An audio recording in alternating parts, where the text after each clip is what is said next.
저는 어려서부터 좀 내성적으로 자랐습니다. 물론 그렇게 믿고 생각하지 않는 분들도 계시겠지만 저는 굉장히 내성적이어서 아버지의 심부름을 혼자 가지를 못했습니다. 늘 동생을 데리고 가서 동생한테 옆구리 콕콕 찔러서 네가 갔다 오라 시키고 저는 동생과 함께 심부름 그렇게 다녀왔습니다. 그런데 초등학교 시절에는 제가 라떼는 그랬어요. 요즘은 그렇지 않지만 정소영 집사님한테 물었더니 자기 저 때와 비슷하다고 생각하는 걸 굉장히 속상해하시고 기분 나빠하시지만 저 때는 그랬습니다. 라떼는 공부 잘한다는 이유로 위에서 반장을 시켰어요. 정정모 집사님 맞죠? 라떼는 그렇게 다 했죠? 네. 네. 라떼는 다 그렇게 시켰거든요. 요즘이야 뭐 반장 선거 다 합니다만은 저 때는 그래서 줄곧 이제 반장을 제가 했고요. 6학년 때가 되면 뭐를 하죠 또? 저희 때는 전체 회장을 또 해야 돼요. 그랬더니 그리고서 제가 제일 싫었던 것 가운데 하나가 이제 마당에서 전 조회를 했거든요. 그랬더니 정소영 집사님이 나 때랑 다르다 얘기하면서 본인은 방송으로 했대. 예, 교실에 앉아서. 그 저 때와 구별을 확실하게 하시더만. 아무튼 저는 나 때는 그랬습니다. 운동장에서 조회를 했고 또 교장 선생님 훈시가 어찌나 긴지 참 힘들고 어렸던 시절이 있었습니다. 근데 제가 그걸 굉장히 힘들어했던 것 가운데 하나가 뭐냐면 저 혼자 제일 앞에 서서 뭘 해야 하느냐면 전교 학생이 다 듣도록 차렷, 열중시ot 이걸 해야 되거든요. 이게 내성적으로 자란 제 입장에서는 굉장히 힘들어하기 어려운 것 중에 하나였고 그래서 제가 안 집사님하고 최경민 집사님을 충분히 이해하는 것은 기도 앞에 나서서 혼자 하는 게 결코 쉬운 일은 아닙니다만은 제가 극복했으니 두 분도 잘 극복해 가시라 그렇게 생각이 됩니다. 제가 이렇게 성장해 하다 보니 저는 사실 친구가 많은 편은 아닙니다. 그리고 대학교를 갔는데 고등학교 때까지야 뭐 강제로 한 반을 만들어 주니까 자연스럽게 한 반에 모여 있으니까 친구가 됐는데 대학교 가니까 강제로 한 반을 만들어 주지 않잖아요. 내가 좋아하는 과목을 선택해서 오고 가다 보니까 사실 저는 친구가 없었고요. 또 친구 사귀기가 더 힘들었고 그때 제게 유일한 친구가 됐던 이가 있는데 지금은 사우스캐롤라이나 콜롬비아에 가 있습니다만 그 전에 몽고메리 제일교회에서 목회하던 손유경 목사가 제 유일한 친구였습니다. 그래서 제가 또 라떼 얘기를 드리자면 저희 때는 대학교 다닐 때 도시락 싸갖고 다니는 친구들이 없었습니다. 그러죠? 허 집사님 그랬죠? 허 권사님? 저희 때는 도시락 안 싸갖고 다녔을 때 대학 다닐 때? 예, 안 싸갖고 다녔어요. 저희 때는 안 싸갖고 다니고 다 사 먹었어요. 그런데 유일하게 도시락 싸갖고 다니는 친구가 딱 둘 있었어요. 하나는 저고 하나는 몽고메리에 있던 그 친구, 지금 콜롬비아에 가 있는 그 친구. 빈 강의실에서 도시락 먹을 것을 두리번 찾다가 눈이 맞아. 같이 도시락 먹으면서 친구가 됐습니다. 어느 정도 나이가 들어가니까 목회하는 친구들이 뭐 87학번 동기들 모임에서 카페를 이렇게 만들어서 서로 인사를 주고받는데 저는 이름을 봐도 사실은 모르는 친구가 있어요. 제 친구긴 한데 몰라. 아마 그 친구들 중에도 제 이름 보고 내 동기 중에 이런 애가 있었나? 아마 이럴 수도 있을 정도로 저는 참 쑥스러워서 친구들과 사귀는 것이 굉장히 어려웠던 그런 시절이 있습니다. 사실 친구도 자주 만나야 친구지 정말 오랜만에 가끔 만나는 사람은 왠지 서먹서먹합니다. 쉽게 말을 나누기가 어렵다라고 하는 얘기고 그러나 자주 만나는 사람일수록 할 얘기도 많고 마음도 편안해지는 것이 사실입니다. 물론 자주 만나도 마음을 주지 못하고 불편한 만남도 있긴 합니다만은 그러면 이런 관계를 가지고 우리는 친구다 그렇게 말할 수는 없습니다. 영어 속담에 보면 out of sight, out of mind라는 말이 있습니다. 나린이한테 해석하라 그랬더니 눈이 바깥으로 나가면 머리가 바깥으로 나간다고 이렇게 직역을 해서 눈이 멀어지면 마음도 멀어지게 되어 있는 거고요. 그런데 이것은 신앙생활도 마찬가지입니다. 오랜만에 하나님을 만나려고 하면 좀 어색하고 오랜만에 기도하려고 하면 기도도 잘 되지 않고 오늘 김전 지사님이 처음으로 기도하셨는데 사실 기도를 처음 하려고 하면 하나님 아버지라고는 호칭조차도 어색하고 부르기가 힘든 것이 사실입니다. 당연한 일이라고 저는 그렇게 생각을 합니다. 하나님을 아버지라고 부를 정도면 자주 만나야 그렇게 부를 수 있는데 오랜만에 기도하려고 하면 기도도 잘 안 되는 것이 사실입니다.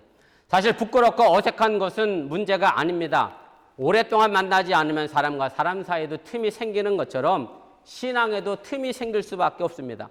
교회는 하나님 앞에서 여러 교우들과 함께 하나님의 은혜를 나누는 곳인데 교회가 어색해지면 또 교인들과의 관계가 어색해지게 되고 더 나아가 하나님과의 관계도 멀어지게 되고 결국 은혜의 감격도 사라지게 된다라고 하는 얘기입니다. 우리가 하나님과 함께하는 이 신앙생활은 내 삶의 길을 인도하는 내비게이션과 같습니다. 내비게이션에 목적지를 입력하지 않으면 그 내비게이션은 아무리 좋아도 우리를 안내해 주지 못합니다. 그런데 하나님과의 관계가 내가 멀어지게 되면 내 신앙의 내비게이션에 목적지를 입력하지 않고 내 마음대로 되는 대로 살아가게 되고 그렇게 되면 내 신앙생활은 점점 멀어지는 하나님과 멀어지는 결과를 만들어낼 수밖에 없다는 얘기입니다. 어느 목사님이 쓴 글을 제가 본 적이 있는데 이런 내용이 있습니다. 제가 읽어보겠습니다. 예배에 빠지지 말고 기도의 자리에 빠지지 말아야 하는 것은 은혜의 강물은 흘러가기 때문이다. 오랜만에 와보면 벌써 저만치 흘러간 은혜의 강물을 바라보며 나만 홀로 외로워지는 것이다. 스스로 은혜의 왕따가 돼 있기 쉽다. 그래도 이렇게 느낀다라고 하면 저는 희망이 있다. 그렇게 생각을 하게 됩니다. 사실 오랜만에 교회 오면서도 이렇게 느끼지 못하는 경우가 너무나 많기 때문에 그렇습니다. 제가 이 말씀을 드리는 것은 여러분들에게 교회 열심히 나오라고 이 말씀을 드리는 것이 아니라 다만 하나님과의 관계가 멀어지게 되면 하나님보다 내 마음대로 신앙생활을 하는 잘못을 저지르게 되기 때문에 바로 이것을 조심하고 경계하라는 그런 말씀의 내용입니다. 오늘 우리가 사무엘상에 있는 본문을 읽었습니다. 오늘 본문의 주인공은 사무엘입니다. 아주 이 사무엘이 중요한 이유가 있습니다. 그것은 바로 사무엘이 사사시대의 마지막 사사이고 사무엘이 지나고 나면 이스라엘은 이제 왕이 다스리는 왕정 국가가 됩니다. 사무엘이 사울이라는 임금에게 왕을 부여하게 되고 그를 통해서 이스라엘을 다스리게 됩니다. 그래서 사무엘은 사사시대와 왕정시대를 연결하는 다리의 역할을 하기 때문에 이 사무엘이 중요한 인물입니다. 구약성경을 창세기를 빼고 출애굽기에서부터 간단하게 정리를 하게 되면 이렇게 됩니다. 하나님이 이스라엘 백성들을 애굽에서 이끌어내시고 광야 40년을 인도하셔서 그 다음에 광야에서 모세가 죽고 여호수아가 지도자가 돼서 가나안 땅에 정착하는 것, 여기까지가 출애굽기, 레위기, 민수기, 신명기, 여호수아의 이야기입니다. 그래서 여호수아를 보면 여호수아의 인도 아래 이방 민족들과 가나안 땅에서 끊임없는 전투를 해 나가며 그렇게 가나안 땅을 정복해 나가는 것이 여호수아의 전체적인 내용입니다. 그런데 여호수아가 죽고 난 다음에 그 다음에 이스라엘을 이끌어가는 지도자가 딱히 누구라고 등장하지 않습니다. 그래서 여호수아가 죽고 난 이후의 시대를 가지고 사사시대라 그렇게 부르게 되고 사사들이 나타나서 이스라엘 민족을 다스리게 됩니다.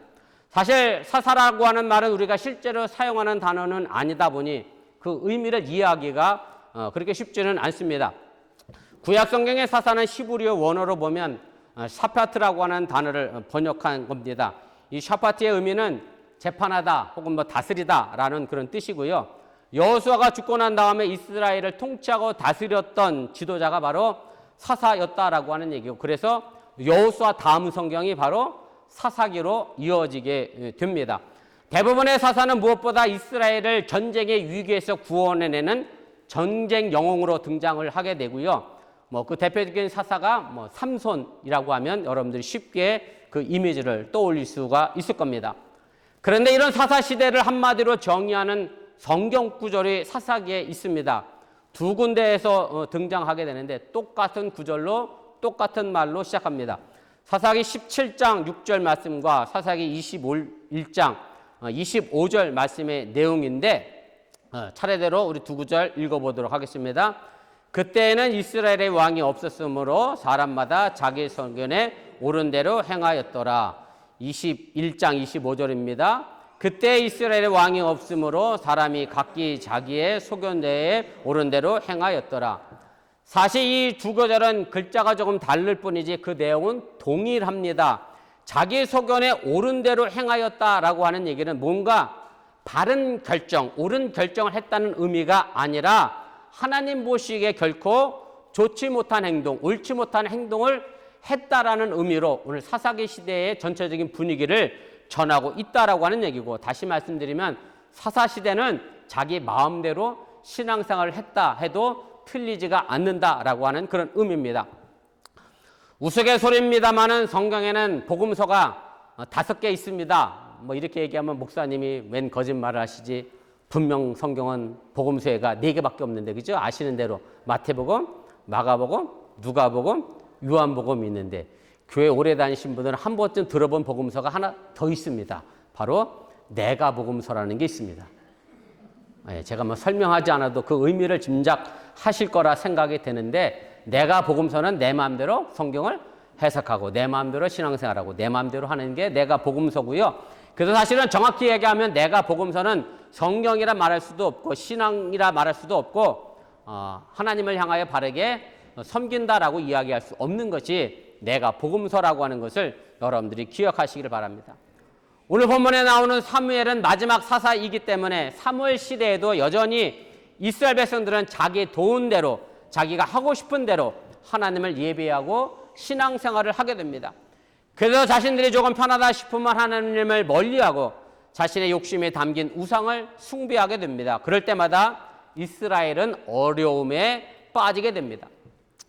여러분들이 구약성경 사사기를 읽어보셨는지 모르겠습니다만은 우리 박연희 목사님이 구약 신약성경 일독하기를 다짐하셨다고 했는데, 아무튼 사사기를 읽어보시면 이렇게 되어 있습니다.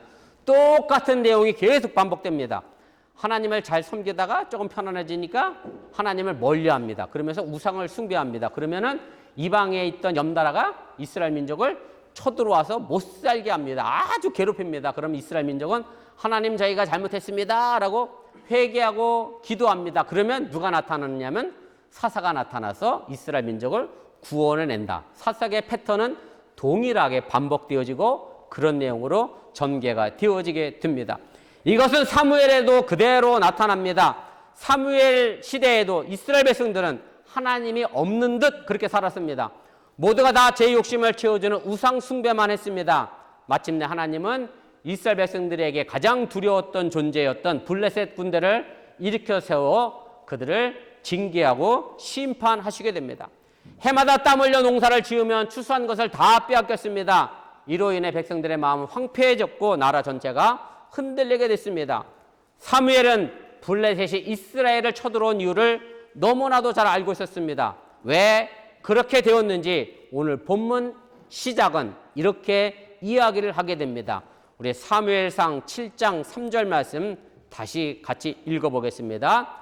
만일 너희가 전심으로 여호와께 돌아오려거든 이방 신들과 아스다롯을 너희 중에서 제거하고 너희의 마음을 여호와께로 향하여 그만을 섬기라. 그리하면 너희를 블레셋 사람의 손에서 건져내시리라. 오늘 본문에 등장하는 이방신과 아스다롯, 그 다음에 4절에 등장하는 바알과 아스다롯, 이 말의 표현은 이스라엘 백성들이 죄를 지었다라고 하는 아주 전형적인 표현의 말씀입니다. 바알과 아스다롯을 섬기는 죄를 이스라엘 백성들은 늘 범하였고 그들로 인하여 그들 마음과 삶이 황폐해졌다라고 하는 얘기입니다. 바로 사무엘은 사사시대에 자기가 좋은 대로 신앙생활을 하던 이스라엘 백성들, 이방신들과 바알과 아스다롯을 섬겼던 이스라엘 백성들을 그것을 고치게 하기 위하여 오늘 미스바라고 하는 한 지역에 불러 모아 회개 운동을 하게 됩니다. 신앙생활 오래 하신 분들은 가끔 미스바 집회 혹은 미스바 회개성회 이런 개념의 말씀들을 들어보셨을 텐데, 바로 사무엘이 미스바에서 바로 이런 회개 운동을 벌이게 됩니다. 그리고 그 목적은 분명하게 이렇게 이야기합니다. 4절입니다. 이에 이스라엘 자손이 바알들과 아스다롯을 제거하고 여호와만 섬기니라. 이렇게 해서 오늘 본문에서부터 사무엘은 본격적으로 이스라엘의 마지막 사사의 직무를 수행하게 됩니다. 그런데 오늘 보면 7절 말씀 보면 이렇게 이스라엘 백성들이 미스바에서 예배를 드리고 회개의 기도를 드리고 있을 때에 블레셋 군대가 이스라엘이 이렇게 함께 모여 있을 때에 공격을 하자 그렇게 은은하고 갑작스럽게 쳐들어오게 됩니다. 그러자 이스라엘 백성들은 사무엘에게 하나님께 쉬지 말고 기도해서 우리를 블레셋 사람들 손에서 좀 구원해 달라 그렇게 소리를 지르게 됩니다. 그러자 오늘 사무엘은 본문 9절에서 하나님께 온전한 번제를 드렸다라고 이야기합니다. 제가 다시 함께 읽도록 하겠습니다. 사무엘이 젖 먹는 어린 양 하나를 가져다가 온전한 번제를 여호와께 드리고 이스라엘을 위하여 여호와께 부르짖음에 여호와께서 응답하셨더라. 사무엘이 온전한 번제를 드렸더니 하나님이 그 기도에 응답했다라고 하는 것이 오늘 본문 9절의 말씀입니다. 저는 이 말씀 속에서 온전한 번제에 좀 주목해 보려고 합니다. 온전한 번제가 도대체 뭘까? 그 의미가 명확하게 사실 와닿지는 않습니다. 그래서 제가 영어 성경 번역을 보면 조금 더 이해하기 쉽게 그렇게 되어 있습니다. 제가 여름 영어 발음을 했더니 나린이가 그 발음이 아니라고 그래갖고서 내가 더 이상 영어 발음 못하겠어. 나린아 영어 다시 1부에 때 읽었잖아.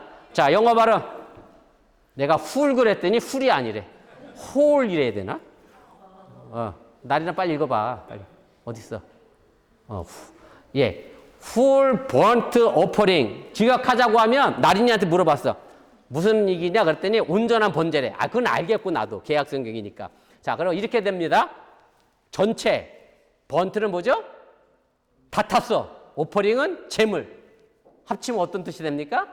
제물을 하나님께 바쳤는데 전체가 다 타버렸다. 이런 의미입니다. 온전한 번제의 의미가 영어 성경에 이렇게 번역이 되어 있어서 우리가 그 의미를 이해하면 됩니다. 그래서 온전한 번제는 결국 뭐냐면 하나님께 사무엘이 어린 양 한 마리를 제물로 드렸는데 다 타고 재만 남아서 더 이상 사람들이 나눠 가질 것이 아무것도 없는 번제가 온전한 번제입니다. 그래서 결국 이 번제는 누구에게만 속하게 되느냐면 온전히 하나님께만 속하게 되는 번제, 제사 예배가 온전한 번제 속에 담겨져 있는 의미라고 하는 얘기고, 그래서 하나님을 향한 전적인 헌신이 온전한 번제 속에 담겨져 있는 의미라고 하는 사실을 여러분들이 깨달으시길 바랍니다.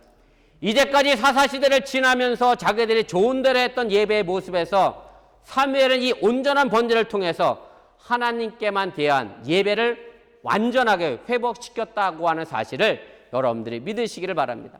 그리고 이 온전한 번제, 하나님을 향한 기도와 예배 응답으로 하나님은 이스라엘을 블레셋으로부터 구원해 주셨고, 이날 블레셋은 하나님의 의뢰에 완전히 멸망당해 도망을 치게 되었다라고 하는 얘기입니다.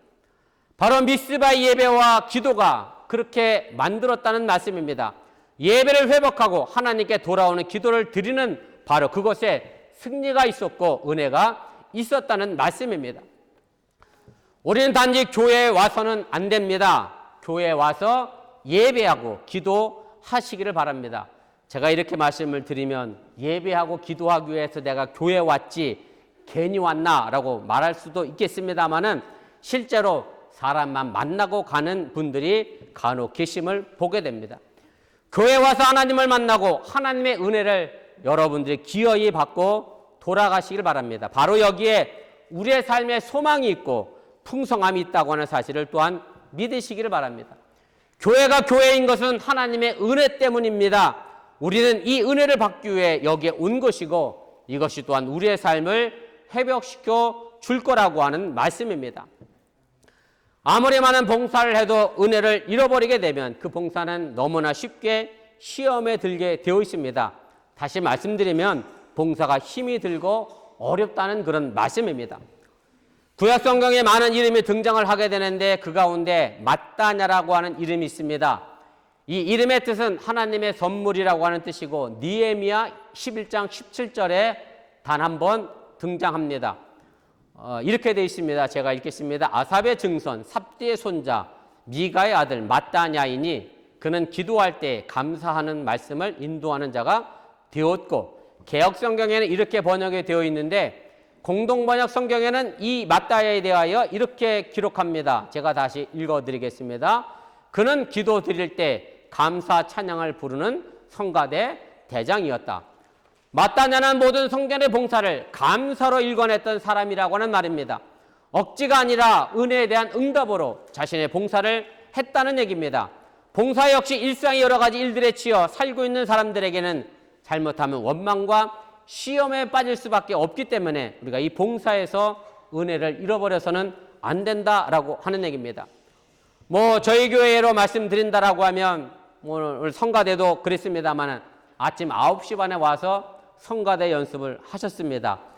출근하는 날도 아닌데 그렇게 일찍 일어나야 하나. 늦잠도 자고 싶은데 나오셨고, 또 우리 여순교에서 2명씩 짝을 지어 애찬을 준비하시는데 애 키워 직장 다녀, 그런데 주일까지도 교회에서 밥을 하라고 일을 시키네. 야, 진짜 해도 너무한다. 이렇게 되면 애찬은 짜증이고 힘이 들고 원망으로 인하여 시험에 빠질 수밖에 없다라고 하는 얘기입니다. 바라기는 애쓰시는 여러분들 모두가 다 하나님의 은혜로 감사로 이 모든 봉사일을 감당해 나갈 수 있기를 주님의 이름으로 축원을 드립니다. 우리가 은혜의 감격을 잃어버리지 않을 때에 비로소 감사의 눈을 뜰 수 있게 됩니다. 사무엘은 이스라엘 백성들과 함께 이 은혜를 맛보고 그리고 그 기념으로 증표로 돌을 하나 세우게 됩니다. 바로 감사의 돌입니다. 본문 12절 말씀입니다. 사무엘의 돌을 취하여 미스바와 센사에 세워 이르되 여호와께서 여기까지 우리를 도우셨다 하고 그 이름을 에벤 에셀이라 하니라. 바로 이 감사의 돌 이름은 에벤 에셀입니다. 신앙생활을 하셨던 분들은 이 단어를 한 번쯤은 다 들어보셨을 것이라 생각이 됩니다. 이 에벤 에셀은 바로 도움의 돌이라고 하는 그런 의미를 가지고 있습니다. 그리고 이 도움은 결국 어디서 왔느냐? 미스바의 예배와 기도에서 왔습니다. 사무엘의 온전한 번제로부터 이 도움의 손길이 시작되고 출발됐다라고 하는 사실을 여러분들이 믿으시길 바랍니다. 오늘 우리가 읽지는 않았습니다만 본문 다음 13절 그 위에 보면 이 감사의 돌을 세우자 블레셋 사람들은 굴복하고 다시는 이스라엘 지역으로 들어오지 않았고 잃어버린 영토를 되찾게 되었다라고 이야기하며 사무엘상 7장의 말씀을 마무리하게 됩니다. 이스라엘이 바닥에 내려갈 때까지 아무리 비참한 지경에 이른다 할지라도 이스라엘 백성들은 예배와 기도를 잃어버리지 않았기 때문에 하나님의 도우심과 구원을 경험하게 됐고 바로 고난받는 가운데서도 여기까지 도우시는 하나님의 은혜를 체험하게 됐다라고 하는 얘기입니다. 많은 감사가 있습니다만 그래도 가장 큰 감사고 어찌 보면 중요한 감사는 저는 이 예배에 나와 감사의 마음으로 드리는 것이 정말 중요한 감사라 그렇게 생각이 됩니다. 이 감사의 예배는 시편 50편 23절에 시편 기자가 이렇게 노래하고 있습니다. 감사로 제사를 드리는 자가 나를 영화롭게 하나니 그의 행위를 옳게 하는 자에게 내가 하나님의 구원을 보이리라. 제가 일부 예배 때 SAT 강의를 했습니다마는 감사로 하나님께 예배를 드리면 우리 나 때는 그랬잖아요. So that 그이야? 뭐예요? 왜 영어를 그렇게 가르쳤나 몰라 우리 시대는. So that 그이야. 하나님의 구원이 우리에게 임한다. 하나님의 구원의 역사가 감사를 통하여 우리에게 주어지고 그리고 여기까지 우리를 도우셨다라고 하는 얘기고 왜 여기까지냐면 아직 우리가 내일을 안 살았기 때문에 내일 살면 또 내일까지 10년을 더 살면 10년까지 계속해서 여기까지 하나님은 우리를 도와주시고 이끌어 가신다고 하는 사실을 여러분들이 믿으시기를 바랍니다. 중세한 수도사가 감옥과 수도원의 차이를 아주 뜻깊게 말했습니다. 제가 읽어드릴 테니 한번 들어보세요. 감옥과 수도원은 환경 자체로는 매우 유사하다. 감옥이나 수도원이나 세상과 격리되어 있고 엄한 균이 있다는 점에 있어서 거의 같다. 그러나 대개의 경우 감옥은 지옥이고 수도원은 천국이다. 그렇다면 무엇이 감옥을 지옥으로 만들고 무엇이 수도원을 천국으로 만드는가? 감옥에서는 하루가 불평으로 시작하는 반면 수도원의 하루는 감사로 시작된다. 이것이 감옥과 수도원의 차이다. 그래서 우리가 원망으로 하루를 시작하면 나 스스로 감옥에 가두게 되는 것이고 감사로 시작하면 우리가 스스로 하나님 앞에 천국을 만들어 가게 됩니다. 사실 내가 하기 좋은 대로 내가 하고 싶은 대로 내가 보기에 옳은 소견대로 하면 하루를 원망으로 시작하는 게 맞을 수도 있습니다. 짜증나는 일이 너무 많은 것도 사실입니다. 그렇다고 해서 여러분들 마음대로 원망으로 하루를 시작하는 것이 아니라 하나님 앞에 온전하게 드리는 예배의 마음으로 하루를 시작할 수 있기를 바라고 그래서 회개의 예배와 회개의 기도와 또한 하나님을 향한 감사의 예배를 통해서 정말로 여기까지 도우시는 에베레셀의 하나님을 여러분들이 경험하고 체험할 수 있기를 주님의 이름으로 간절히 축원을 드립니다. 우리 기도하시겠습니다.